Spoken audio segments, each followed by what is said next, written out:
Welcome to విసేనా, welcome to YouTube channel. మనం వచ్చేసి ఈరోజు సూర్యాపేట జిల్లాలో ఉన్నామండి. ఈ యొక్క సూర్యాపేట జిల్లాకి సంబంధించినటువంటి చివ్వెంల మండలంలో ఉన్నటువంటి ఉండ్రుగొండ అనే గ్రామ పంచాయతీలో ఉన్నాం. సో ఇంకొక నెక్స్ట్ వచ్చే నెలలో జరగబోయేటువంటి గ్రామ పంచాయతీ ఎలక్షన్స్లో ఈ యొక్క కాంగ్రెస్ పార్టీ నాయకులు మరియు కాంగ్రెస్ పార్టీ యువకులందరూ కూడా ఈరోజు కాంగ్రెస్ పార్టీని ఎలా ముందు తీసుకెళ్తారు, ఎలా గెలిపిస్తారు అనే విషయాలు, మరియు అసెంబ్లీలో పార్లమెంట్లో కాంగ్రెస్ పార్టీ గెలుపు కోసం వీళ్ళు ఏ విధంగా కష్టపడారనే విషయాలు కూడా నేరుగా అడిగి తెలుసుకునే ప్రయత్నిద్దాం. మనం వెళ్తూ ఈరోజు చిట్ చార్జ్గా ఏర్పాటు చేసుకున్నాం.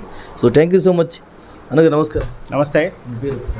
నా పేరు గుడిసె రామకృష్ణ, ఉండ్రుగొండ కాంగ్రెస్ పార్టీ లీడర్ని. మీరు చెప్పండి. నమస్కారం. మీ పేరు? నమస్కారం, నా పేరు మేడవేని నాగరాజు, ఉండ్రుగొండ గ్రామ శాఖ అధ్యక్షుడిని. నమస్కారం అండి అందరికీ. నా పేరు జనార్దన్, ఉండ్రుగొండ గ్రామ శాఖ కార్యదర్శి. సార్, నా పేరు పల్లెటంకన్న. నేను మాజీ సర్పంచ్ పోటీ చేసి ఓడిపోయిన. ప్రజెంట్లో అందరూ కార్యకర్తగా లీడర్గా పనిచేసుకుంటూ ఉంటాం. సీనియర్ కార్యకర్త. సో అన్నగారు, ఇప్పుడు మీరు చెప్పండి.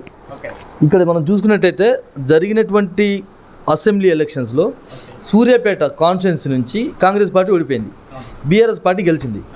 మళ్ళా జరిగినటువంటి పార్లమెంట్ ఎలక్షన్స్లో ఇదే సూర్యాపేట నుంచి 75,000 మెజార్టీ ఇచ్చారు పార్లమెంట్ కాంగ్రెస్ పార్టీకి. 75,000 మెజార్టీ ఓన్లీ సూర్యాపేట జిల్లా నుంచి ఇచ్చారు. అంటే అప్పుడు ఎందుకు ఓడిపోయినట్టు, మళ్ళీ ఇప్పుడు ఎందుకు మళ్ళీ కాంగ్రెస్ పార్టీకి ఓట్లు వేసినట్టు? ఇండిపెండెంట్లు రెబల్గా ఒట్టెజాన్ అనేటువంటి వ్యక్తి ఒకడు ఇండిపెండెంట్గా వేయడం, ఓట్లను చీల్చడం, బీజేపీ నుంచి సంఖ్యనేని వేయడం, అంటే డబ్బులు ఇచ్చి డబ్బు ప్రలోభాలు పెట్టి, మధ్యతరగతి కుటుంబాలు పేద కుటుంబాలు ఏముంది, డబ్బులకు మద్యానికి లోబడి పనిచేసి ఓట్లు మొత్తం డైవర్ట్ అయినాయి. ఓన్లీ దానివల్లనే దామోరెడ్డి గారు స్వల్ప తేడాతోనే ఓడిపోయారు 2-3 టైమ్స్ కూడా. జయేష్ రెడ్డి ఎప్పుడు కూడా జనాలలో ఉన్నది లేదు, జనాలకు సహాయ సహకారాలు చేసింది లేదు, జనాలను ఆదుకున్నది లేదు. ఏ విధంగా కూడా జయేష్ రెడ్డి గారు బీఆర్ఎస్ ప్రభుత్వం జనాలను అయితేంది, ప్రజలను అయితేంది, సామాన్య ప్రజలను అయితేంది ఎవరిని కూడా ఆదుకోలేదు. ఎప్పుడైనా సరే సూర్యాపేట నియోజకవర్గాన్ని అంటుపెట్టుకొని ప్రజలను అయితేంది, కార్యకర్తలను అయితేంది, పార్టీలకు అతీతంగా నియోజకవర్గాన్ని మొత్తం కూడా కాపాడింది రామరెడ్డి దామోదరెడ్డి గారికి మాత్రమే. నైతిక విజయం మాత్రం రామరెడ్డి దామోదరెడ్డి గారిదే. 75,000 కాదు, 1,00,000 ఓట్లతో గెలిచి ఉండేవారు. ఏది వీళ్ళంతా డబ్బు ప్రలోభ పెట్టకుంటే. దామోదరెడ్డి గారు ఓన్లీ పార్టీ బలం, పార్టీ కార్యకర్తలు పైసలు తీసుకోకుండా, పైసలు ప్రలోభాలు పడకుండా, ఓన్లీ పార్టీ అభిమానంతోనే దామోదరెడ్డి గారికి ఓట్లేసి గెలిపించినాం. సో అన్నగారు, దామోదరెడ్డి గారిదే. అన్నగారు మీరు చెప్పండి. మనం చూసుకున్నట్లయితే ఇప్పుడు కాంగ్రెస్ పార్టీకి ప్రజలు ఇంతగానో నమ్మి పట్టం కట్టడానికి గల కారణాలు ఏమై ఉంటాయండి? దీనికి కారణాలు కేసీఆర్ 10 ఏళ్ల సంధి చేసిన పరిపాలనలో ఏమీ అభివృద్ధి జరగలేదు. దానికి దళితుని ముఖ్యమంత్రి చేస్తున్నాడు, అదే ఉత్తమాట అయిపోయింది. అలాగే డబుల్ బెడ్రూమ్ ఇస్తున్నాడు, అదే ఉత్తమాట అయింది. ఇటువంటి క్షణా కారణాల వల్ల అతన్ని పడదెంగడం జరిగింది.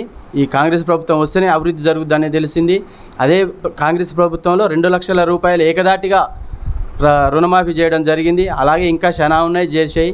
కాంగ్రెస్ ప్రభుత్వం అంటేనే అభివృద్ధి, పేదల ప్రభుత్వం. దానికి అందరూ ఆకర్షించి కాంగ్రెస్ ప్రభుత్వాన్ని గెలిపించడం జరిగింది. సో బ్రదర్, మీరు చెప్పండి.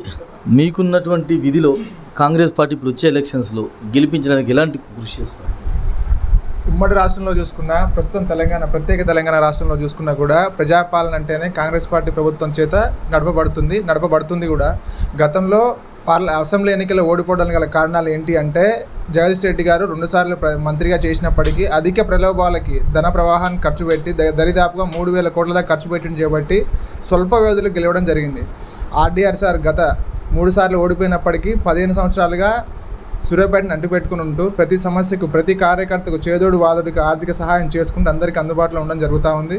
రేపు రాబోయేటువంటి ప్రాంతీయ ఎన్నికల్లో కూడా జెడ్పీటీసీ, ఎంపీటీసీ, సర్పంచ్ ఎన్నికలలో కూడా నైతిక విజయం 100కు 100% కాంగ్రెస్ పార్టీ చేకూర్చబోతూ ఉంది. దీనికి గల కారణాలు ఏంటి అంటే, కాంగ్రెస్ పార్టీ ఏ హామీ ఇచ్చినా కూడా ప్రత్యేకంగా దాన్ని నెరవేర్చేంత వరకు ప్రభుత్వం నిద్రపోదు. రేవంత్ రెడ్డి గారి సమక్షంలో, రేవంత్ రెడ్డి గారి ఆధ్వర్యంలో ఉన్నటువంటి పాలకవర్గం అంతా కూడా కష్టపడి పనిచేస్తూ ఉంది. రోజుకు 18 గంటలు పనిచేస్తూ ఉన్నారు.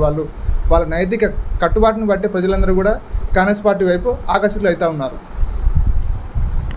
సో ఇంకోటి అన్న, ఇప్పుడు మనం చూసుకున్నట్టయితే ఇప్పుడు రైతులకు రుణమాఫీ చేసింది కాంగ్రెస్ పార్టీ. సో ఈ రుణమాఫీ వల్ల రైతులు, ఎందుకంటే తెలంగాణ రాష్ట్రం అనేది రైతు ఆధారిత దేశం. మీ యొక్క గ్రామం కూడా దాదాపు అలాంటిదే, రైతుల మీద ఆధారపడి ఉంటుంది గ్రామం. సో ఈ యొక్క గ్రామంలో రైతులు ఎలా స్పందిస్తున్నారు? రైతులు చాలా హర్షం వ్యక్తం చేస్తున్నారు. రేవంత్ రెడ్డి గారికి, సోనియా గాంధీ గారికి, రాహుల్ గాంధీ గారికి, రామరెడ్డి దామోదర్ రెడ్డి గారికి, ఉప ముఖ్యమంత్రి మల్లిభట్టి విక్రమార్క గారికి, ఇక్కడ ఉన్నటువంటి లోకల్ మినిస్టర్లు అందరికీ కూడా పాలాభిషేకాలు చేస్తున్నారు. రైతులందరూ కూడా సాయంత్రం టైంలో పంట పొలాలలో కూడా కాంగ్రెస్ పార్టీ వచ్చింది కాబట్టి పంటలు ఇట్లా మొత్తం వర్షాలు పడడం అవుతుంది, కాలువలు రావడం అవుతుంది, ఇట్లా వరి నాట్లు వేసుకోవడం అవుతుంది, కాంగ్రెస్ పార్టీతోనే సాధ్యం అని చెప్పేసి రైతులు పంట పొలాలను అవుతుంది, నలుగురు కూర్చున్న దగ్గర అవుతుంది. రైతులు మొత్తం కూడా చాలా ఆనందంగా వ్యక్తం చేస్తారు. ఒక్కొక్కరికి 50-60 వేల నుంచి 2 లక్షల వరకు రుణమాఫీ జరగడం వల్ల మస్తు ఆనందాన్ని పొందుతున్నారు అన్నమాట. ఇప్పుడు రుణమాఫీ కాగానే మళ్ళీ ఎమ్మటే అమౌంట్ కూడా తెచ్చుకుంటున్నారు కాబట్టి మస్తు ఆనందంగా ఫీల్ అవుతున్నారు రైతులందరూ కూడా. సో అనగారు మీరు చెప్పండి, ఇప్పుడు మీకు ఈ యొక్క రాష్ట్రంలో, తెలంగాణ రాష్ట్రంలో కాంగ్రెస్ పార్టీకి ప్రధాన ప్రతిపక్షం బీజేపీ అని భావిస్తున్నారు లేదా బీఆర్ఎస్ పార్టీ అని మీరు భావిస్తున్నారు? ప్రతిపక్షం అంటే ఇప్పుడు కాంగ్రెస్ పార్టీకి ప్రతిపక్షం బీజేపీ పార్టీ అవుతుంది. బీఆర్ఎస్ పడిపోయింది, ఇంకా ఉండదు కూడా, ప్రాంతీయ పార్టీ కాబట్టి అది పతనం అయిపోద్ది. ఏమైనా కాంగ్రెస్ బీజేపీ ఉంటుంది. తాతగారు మీరు చెప్పండి, రేవంత్ రెడ్డి గారి పరిపాలన చూశారు, వైఎస్ రాజశేఖర రెడ్డి గారి పరిపాలన చూశారు. సో ఈ రోజులు ఏమంటారంటే రైతులందరూ కూడా చాలామంది వైఎస్ రాజశేఖర రెడ్డి గారి తర్వాత మేము చూసిన నిజమైన లీడరు రేవంత్ రెడ్డి గారు అంటున్నారు. అది నిజమేనా? అది రేవంత్ రాజశేఖర రెడ్డి వచ్చినప్పుడే కాలం వచ్చింది. రాజశేఖర రెడ్డి గారు వచ్చినప్పుడే కాలువ తీసిరు, కాలువ వచ్చింది మాకు. మళ్ళీ రేవంత్ రెడ్డి గారు వచ్చితేనే మాకు ఈ గవర్నమెంట్ వచ్చినాకనే మాకు రైతాంగం మొత్తం కూడా కాలువ నీళ్ళు కానీ, రైతు బీమా కానీ, ఈ నీళ్ళ సమస్య కానీ, రుణమాఫీ కానీ, ఇండ్లు ఇస్తామంటుంది. అన్ని కరెంట్ సమస్య కూడా మంచి అవకతవకలు లేకుంటుంది. అందరూ కాంగ్రెస్ పార్టీకే మొగ్గు చూపుతారు. ఎమ్మెల్యే ఎలక్షన్లో ఇప్పుడు 250-220 ఓట్లు పడితే ఇలా 475 ఓట్లు పడ్డాయి ఎంపీ ఓట్లకు.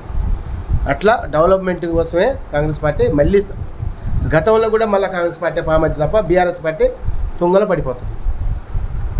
సో అన్నగారు ఇప్పుడు మీరు చెప్పండి, నేను చెప్పేది ఏంటంటే ఇక్కడ వైఎస్ రాజశేఖర రెడ్డి గారు ఒక చరిష్మా ఉంది, ఒక హుందాతనం ఉంది. వైఎస్ రాజశేఖర రెడ్డి గారు చెప్పిన మాట మ్యాక్సిమం ఉన్నటువంటి ఎమ్మెల్యేలు అందరూ, మినిస్టర్స్ అందరూ కూడా ఒక ఏకతాటిపై వినాల్సిన సందర్భం కూడా ఉండేది. కాంగ్రెస్ పార్టీ అంటేనే వైఎస్ రాజశేఖర గారి పేరు మనకు ప్రథమంగా గుర్తు చెప్పారు. సో అలాంటి ఒక క్యాడర్ని, అలాంటి ఒక హుందాతనాన్ని రేవంత్ రెడ్డి గారు తెచ్చుకోగలరంటారా? 100% తెచ్చుకోగలరు. రాబోయే కాలంలో ప్రధానమంత్రికి కూడా అర్హుడు రేవంత్ రెడ్డి గారే. అంతటి గొప్ప నాయకుడు ఖచ్చితంగా అవుతారు.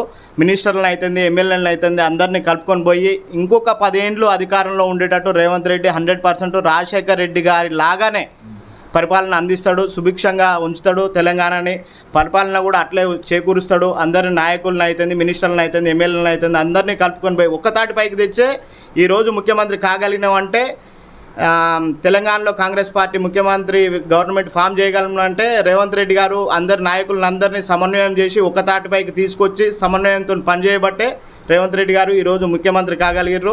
ఇంకొక 10 ఏళ్ళు కూడా తెలంగాణ రాష్ట్రంలో కాంగ్రెస్ పార్టీ అధికారంలో ఉంటుంది, కన్ఫామ్గా ఉంచగలుగుతాడు రేవంత్ రెడ్డి గారు.